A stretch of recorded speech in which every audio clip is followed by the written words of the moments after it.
안녕하세요. 클라우드입니다. 이번 시간은 어, 어떤 특정 종목을 어디에서 팔아야 되는지 잘 모르겠다라는 질문을 받고 그에 관련된 영상을 올리게 됐습니다.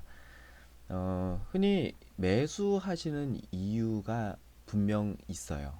예. 예를 들어 누가 추천을 해줬다든가 아니면 내가 분석을 했다든가 아니면 뭐 이 회사의 뉴스라든가 테마라든가 어떤 이유든지 간에 그 이유가 분명히 있습니다. 근데 이걸 매수할 때의 이유와 매도할 때의 이유가 대부분이 나중에는 바뀌게 돼요. 예를 들어 보겠습니다. 만약에 회사가 좋아서 이 종목을 샀어요. 근데 주가가 내리고 있는데 어떻게 해야 될까요? 라는 걸 준비하지 않은 거예요. 그렇다면 처음부터 회사가 좋아서라는 단순한 이유만으로 매수하면 안 되는 거였던 겁니다. 주가가 여기서 내리면 어떻게 할까라는 계획을 미리 세우고 들어갔어야 되는 것이 정석인 거예요. 만약에 정말 나는 회사가 좋아서 이 회사가 좋은 거 하나만 보고서 나는 매수를 했다라는 생각이라면 끝까지 이 회사가 나빠졌다라고 판단될 때까지 내버려 두면 됩니다. 그리고 거래량이 많아서 최근에 막 이슈를 타서 매수를 하게 됐습니다. 라는 분은 그냥 거래량이 줄어들 때까지 가지고 계시면 되는 거고요. 이동평균선에 올라타서 좋은 것 같아요. 라고 하면 이동평균선에 반드시 깨졌을 때 거기서 잘라야 된다는 거예요. 기술적 분석을 할 때 많은 사람들이 그런 착각을 합니다. 지금 뭐 파동이 상승 파동으로 유지가 되고 있고 정배열로 넘어가고 있고 이동평균선을 올라탔고 뭐 지금 수급이 들어와서 거래량도 많고 이렇게 여러 이유를 갖다 대놓고 매도를 할 때는 아직까지 지금 뭐 추세가 깨지지 않았다는 둥 거래량이 없다는 둥 뭐 여러 이유를 들면서 매도를 또 꺼려 하죠. 그러고서 이제 쭉 오랫동안 물려 있게 되는 거예요. 그래서 매수의 이유와 매도의 이유는 분명 같은 것이 가장 좋습니다. 뭐 심지어 친구가 그냥 추천해 줬으면 그 친구랑 싸우면 파시면 돼요. 근데 그렇게 안 하죠. 뭐 어떤 뭐 누군가에게 이제 추천을 받고 그분한테 추천 받았으면은 어떻게 해서든지 그분한 바지가랑이를 잡든 가서 들어 눕든 멱살을 잡든 그 사람한테 책임지라고 해야 되는 거예요. 너 왜 추천해줬니? 라고 아니면 그 사람한테 물어봐야 되는 겁니다. 추천 사유를 안 알려주고 그게 영업비밀이다 이러면 애초부터 그 종목으로 거래를 하면 안 되는 거예요. 그리고 만약에 이 회사가 임상 실험을 한 데서 매수를 했다 그러면 임상이 실패하는 데에서 팔면 됩니다. 그리고 굉장히 오래 기다려야 되겠죠? 그렇기 때문에 매수 이유부터 틀렸다 이게 중요한 포인트인 거예요. 매수하는 것부터가 그 이유가 불충분한 상태에서 매수 잘못했기 때문에 매도하는 이유 또한 불충분해서 안 팔게 되는 겁니다. 매수할 때 매수는 그래요. 항상 고민하고 따져보고 분석해보고 그러고 나서 매수를 해야 되는데 일반적으로는 지금 안 사면 큰일 날 것 같고 뭐 당장 여기서 막 10% 20%확 올라갈 것 같고 내가 놓치면은 나중에 이제 뒤처질까봐 이제 그거를 이제 FOMO라고 해서 그 Fear of Missing Out이라는 용어가 있습니다. 이게 이제 도태될 것 같은 공포거든요. 그게 미싱아웃 그러니까 다른 사람들은 다 뭔가 성공하고 있는데 나 혼자 낙오되는 것 같은 그런 기분이 드는 공포가 내 손실보다 더 크다는 거예요. 그래서 매수는 이제 좀 더 서둘러서 이렇게 하는 경향이 있죠. 그냥 지금 조금 좋아 보인다 그러면 이제 냉큼 사고 매도는 또 팔 때는 한참 고민을 해요. 지금 여기서 팔아야 되나 말아야 되나 또 어디 가서 물어보고 이거 좋아요 또 그런 얘기하면 또 좋은 줄 알고 또 좋다고 또 그러고 또 들고 있다가 딴 데 가서 또 나빠요 그러면 그 사람한테 꼬치꼬치 물어보죠. 왜 나빠요 뭐 그러면은 언제 어떻게 해야 돼요 이제 그렇게 물어보면 그 사람도 귀찮으니까 그럼 그냥 뭐 파세요 뭐 그렇게 얘기를 하고 예 그런 악순환이 이제 반복되는 거예요. 자 그래서 일단 이 영상의 목적은 두 가지입니다. 매도를 하시기 전에 이전에 매수할 때 더 분명한 매수 사유를 확실히 정하고 들어가시라. 왜 그렇냐면 매수 사유가 분명해지면 매도 이유가 정해질 수밖에 없기 때문에 그렇습니다. 예를 들어 볼게요. 만약에 지금 이건 내가 극단적으로 지금 뭐 회사가 좋으면 회사가 나쁘면 이렇게 얘기를 했지만 이럴 수 있습니다.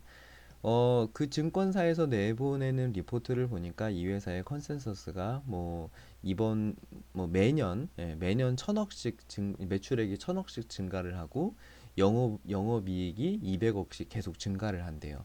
그게 계속 증가 추세에 있는 겁니다. 근데 어느 날인가 봤더니 실제 실적이 나온 거 보니까 예상 실적보다 한 50억에서 10억이 떨어졌어요. 분명 흑자인 겁니다. 근데 이제 계속 100억, 200억, 300억 이렇게 벌어야 되는 회사가 어느 순간 갑자기 290억으로 살짝 줄었어요. 아, 이거 너무 적다. 이거 한 250억이나 200억으로 도로 주저앉았어요. 근데 그게 원래 발표했었던 예상 실적에 비해서 너무 낮다? 그러면 이게 이제 어닝 쇼크입니다. 분명 흑자이지만 적자라서 어닝 쇼크가 아니에요. 내가 얼마만큼을 벌겠다라고 그렇게 예측한 것에 미달되었을 때를 어닝 쇼크라고 하는 겁니다. 그러면 그 가격이 미달되는 그 순간 거기서 팔면 된다는 거예요. 근데 만약에 내가 기술적 분석으로 들어갔다라는 예를 한번 들어보겠습니다. 차트를 한번 볼게요.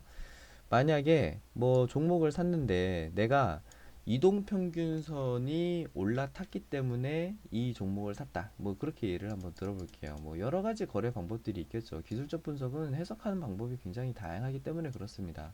자, 그렇다면 내가 5일선, 21선이 골든크로스가 나는 자리에서만 한번 사보겠다라고 예를 들어볼게요. 그럼 여기도 빨간 선이 노란 선을 돌파하는 이런 자리가 골든크로스입니다. 그러면 이 자리에서 골든크로스가 났으니까 사는데 거꾸로 빨간 선이 노란 선 밑으로 내려오기 시작하는 이런 구간이 되게 되면은 팔아야 된다는 거예요. 네, 거기서는 그럼 팔아야 되는 게 정상인 거고 또 여기도 마찬가지입니다. 여기도 5일선이 21선을 이렇게 골든크로스를 내고 있는 이런 자리 요런 자리에서 매수를 했다면 거꾸로 5일선이 21선을 데드크로스하는 이 자리에서 잘라야 된다는 거예요. 자기만의 원칙이 분명하게 이렇게 수립되어 있는 게 좋습니다. 이게 기준을 보자면 뭐 초급, 중급, 고급 이렇게 이제 넘어가자면 초급은 아무런 기준 없이 거래를 해요. 근데 이제 초급에서 중급으로 넘어가게 되면은 이제 원칙에 의한 매매를 하게 되거든요. 이제 이게 나만의 원칙이 한 세 가지, 네 가지 그 정도가 어느 정도 좀 이렇게 기준이 잡힐 때, 그럴 때 이런 방법을 많이 쓰는데 나는 반드시 뭐 이렇게 되면 이렇게 거래를 하겠다. 손절매는 그냥 마이너스 3% 되면은 무조건 자르겠다. 이렇게 그냥 아예 설정하고 들어가는 방법인 거죠. 그렇다면 굉장히 깔끔해요. 5일선이 21선 골든크로스를 낼 때 이제 이런 거를 크게 하나 이제 수익을 낼 수가 있겠죠. 또 수익 냈다가 더 올라가는 거를 기다리고 해서 뭐 한 절반 정도만 팔고 다시 내려갈 때 이때도 마찬가지입니다. 5일선이 21선을 깨고 내려오는 요런 자리에서 그냥 자르면 된다는 거예요. 명확한 기준을 세워서 거래를 하면 됩니다. 자, 그렇다면 오늘 요 영상에서 이제 두 번째 주제로 넘어가 볼게요. 과연 주가가 쭉 우상향만 하고 있는 종목이면 어떻게 거래를 해야 될까? 사실 조금 어려운 부분이 있어요.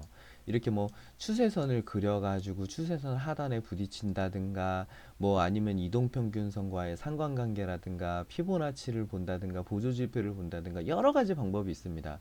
근데 그 많은 방법들 중에서 그냥 쭉 우상향만 하는 경우, 특히 이제 제가 질문 받은 게 테린 포장이었는데 이 종목으로 예를 들자면 그냥 쭉 오르고 있거든요. 이런 종목들이 좀 거래가 쉽지가 않죠. 신라젠으로 먼저 한번 예를 들어볼까요? 지금 테린 포장은 계속 올라가고 있는 종목이니까 신라젠으로 예를 들자면 신라젠 같은 경우 지금 여기 한 만원대서부터 15만원대까지 올라갔다가 도로 내려온 그런 상황이거든요. 근데 여러 가지 방법이 가능해요. 예를 들어 볼게요. 만약에 나는 우상향 하고 있는 종목에서 21선을 깨면 팔겠다라는 기준을 가지고 있었다고 한번 보자고요. 그러면 뭐 상황에 따라서 조금씩 다르지만 여기서는 안 팔았을 거예요. 여기는 살짝 깼죠. 여기도 그러다가 21선을 깨는 여기서 잘랐을 겁니다. 그럼 여기서 손절을 했겠죠. 근데 다시 주가가 21선 위로 올라오니까 또 사요. 또 샀다가 21선 위에서 노니까 그냥 내버려 둡니다. 그러고서 주가가 쭉 진행되다가 잘려나가는 게 어디다? 21선이 여기 있는데 21선을 깨니까 여기서 잘려나가는 거예요. 근데 이게 힘든 게 뭐냐면 이게 이동평균선이랑 얘랑 이제 이격이 이렇게 벌어지게 되면 이제 마음고생이 시작되는 거예요. 뭐 물론 저 밑에서부터 사가지고 오면 상관없는데 이것도 원칙을 세워서 여기까지 끌고 온 사람은 여기서부터 샀기 때문에 전혀 쫄리지 않는 거예요. 나는 21선 안 깨지면 안 팔 거야. 이렇게 원칙을 가지고 있기 때문에 쫄리지 않는 거예요. 근데 만약에 이제 그런 기준 없는 사람이 뒤늦게 이제 여기쯤에서 이제 매수를 했다면 여기서부터 이제 심란하기 시작한 거죠. 아, 이동평균선은 멀고 이제 와서 21선 깨지면은 팔겠다. 이런 기준을 가져갈 수도 없고 이제 어려운 거잖아요. 자, 그렇다면은 또 다른 방법으로는 그냥 나는 장기 추세 위주로만 거래를 하겠다. 그러면 60일선 위주로만 거래를 해도 됩니다. 다른 거 다 제끼고요. 거래 기법, 차트의 분석 이런 걸 그냥 다 떠나서 단순하게 기준 하나만 가지고서 한번 쉽게 예를 들어 볼게요. 나는 그냥 60일선 위로 아까 이제 21선과 동일합니다. 21선 위로 주가가 올라가면 그냥 그대로 내버려 두겠다. 21선 밑으로 내려가면 자르겠다. 아니면 나는 60일선 위로 올라가면 사고 60일선 밑으로 내려가면 자르겠다. 이게 이제 5일선이나 20일선이 골든 크로스를 하는 게 아니라 현재 주가가 그냥 그 위에 있으면 내버려 두고 밑으로 내려가면 빼고 이렇게 하겠다는 거예요. 특히 이런 이게 코스피 같이 이게 등락이 크지 않고 이동평균선의 영향력이 적은 종목들이 의외로 이런 것들이 잘 맞아요. 그럼 보면은 만약에 60일선으로 거래를 하겠다라는 사람은 조금 더 보수적이었기 때문에 여기에서 매도가 안 나갔을 거예요. 매도가 한 번도 없었겠죠. 그러다가 여기에서 잘려 나갔을 겁니다. 그렇죠? 근데 주가가 여기까지 올라갔다가 이렇게 내려오는 동안 여기서 이만큼 마음고생을 했을 거란 말이에요. 분명 여기서 샀다고 치더라도. 그렇기 때문에 사람의 성향에 따라서 달라져야 된다는 거예요. 내가 조금 더 공격적으로 해보고 싶다. 그럼 60일선으로 잡는 거고, 난 좀 더 보수적으로 수익을 좀 챙기면서 가고 싶다. 그럼 20일선으로 하고 이런 겁니다. 근데 이 얘기의 전제 또한 애초에 살 때 나는 21선 위에서 샀다라는 전제이어야만 이게 가능하다는 거예요. 그래야 저 밑에서 살 수 있기 때문에 그런 거죠. 자, 이렇게도 못했어요. 그렇다면은 이 위에까지 올라왔을 때 어떻게 팔아야 되느냐. 예, 여러 또 방법이 있죠. 뭐 이렇게 뭐 상승 파동을 그려보는 방법들도 있습니다. 그리고 또 뭐 피보나치를 그려보는 방법들도 있고요. 뭐 그렇지만 지금 요 본 동영상에서는 굉장히 짧고 간단한 방법을 한번 소개를 해볼게요. 예를 들어서 지금 이렇게 상승을 하고 있는 구간, 자, 맨 앞에 구간에서부터 한번 시작을 해볼게요. 자, 여기라고 치자면, 어, 이- 내가 지금 이 종목을 사는 시점이 한 여기쯤이라고 예를 들어 볼게요. 한 여기쯤, 한 8월 20일, 요 정도 되는 겁니다. 요 부분에 내가 지금 이걸 매수를 하고 싶어요. 자, 그렇다면, 내가 오늘 매수를 하는 날 이 전 중에서 거래량이 제일 큰 놈을 찾아요. 거래량이 제일 큰 놈을 찾아보자면 요 놈이 하나 있고 얘가 1등이죠? 그 다음에 얘가 2등입니다. 그쵸? 얘가 1등, 얘가 2등. 그러면 그 두 놈의 종가에다가 선을 하나씩만 그려보겠습니다. 선을 그려볼게요. 자, 종가라면은 빨간색은 위에가 종가고 파란색은 밑에가 종가입니다. 이렇게 선이 그려지죠? 아이고, 어떻게 된 거야? 예, 다시 돌아가 볼게요.